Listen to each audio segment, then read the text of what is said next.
So you hit on, get the degree, fantastic. Don't necessarily need it.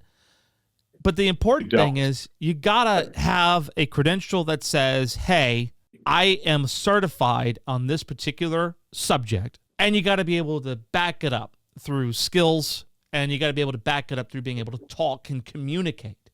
And so you could be self-paced.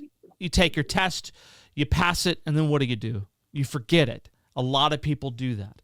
And I think the reason why that happens, especially back in the day when I was a hiring manager 10 years ago, we would have an issue where you get the people who go through these certification mills. They get their cert, but it was a multiple choice, and they've never actually had hands-on with what it was they were certified in.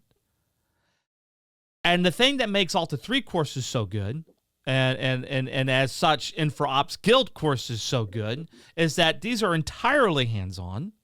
So you're not only getting the live instructor in the room, but now you're also getting the hands-on. I'm actually putting keystrokes to keyboard, navigating through a real Linux file system, spinning up actual Kubernetes clusters using Ansible playbooks, doing actual operations in a learning environment. That's just invaluable.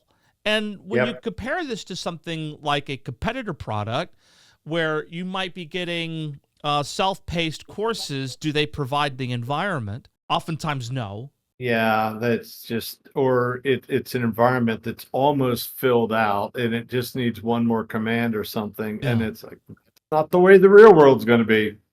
The students always react really well to hands-on. I have a theory as to why that works. Sure. Like educationally wise.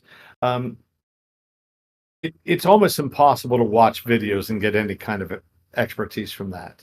You'll pick up a few odds and ends, but you don't watch your way into a certification. You actually have to do the hands-on stuff.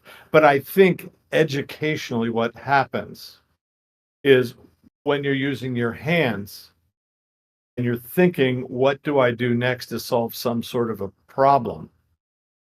The pace of thought is matched with how fast your hands move, which by the way is in lockstep. And you wind up with a phenomenally effective way to teach people. And I just think it's because you're firing just about all your brain, hands-on, make and do stuff. You're absolutely riveted on the screen, like what happens next when I do this?